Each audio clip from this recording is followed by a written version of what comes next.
My name's Walt Everton. I'm 56 years old, and I just retired after 30 years in law enforcement. 10 feet tall and bulletproof would be the best definition I could put on there. Worked for 30 years and never used a sick day. I went to tell my wife goodnight and went to turn off a light switch. All I did was turn off a light switch. And immediately I had a stabbing, sharp pain like right below my clavicle. As I was getting up, he came back. He was in his robe and he laid across the bed, and he was holding his chest, and he said that he felt like he had a pulled muscle in his chest and he was in quite a bit of pain. Basically at 56 years old, my check engine light came on, and I did not want to think that my check engine light had come on. It's not my time. I'm 10 feet tall and bulletproof. So it took a lot of convincing, and with my wife and my daughter, who is a nurse that works out here also, you know, they told me, they said, your color's horrible. We're going to the ER.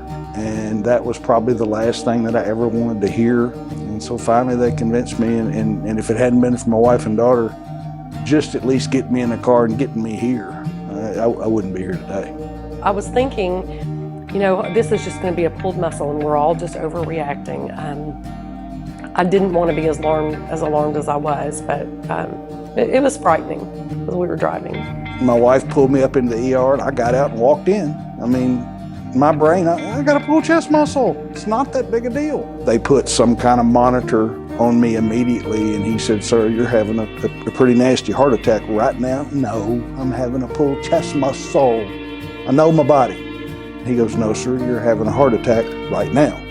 Within minutes, less than 5 minutes, Dr. Eric Bowen came into the room and showed us the EKG and told us that the machine had transmitted the EKG. He said, I believe that you have a blockage. He said, you are having a heart attack. I believe that you have a blockage, and I believe it is just here in the front of your heart. He said, that's what I suspect, and we're going to take you down to the cath lab. The cath lab team was already there. They were already in their scrub caps, and they were ready to go. He was probably back in the cath lab from the time that we walked through the door. It was less than 15 minutes, I would say.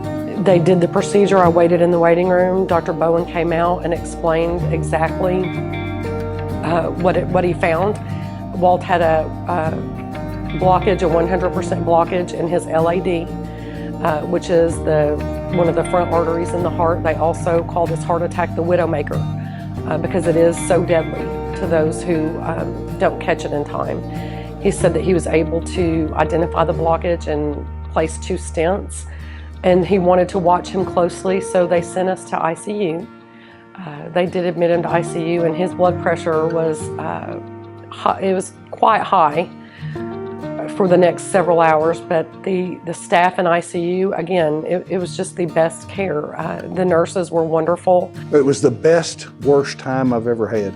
Like I said, having that second chance at life, and it was all because everybody did their job perfectly, and everybody did their job in a timely fashion. God only knows how much time I had left.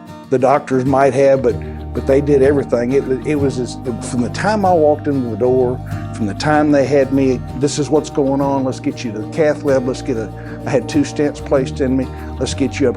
It was just a fast-moving, well-oiled machine.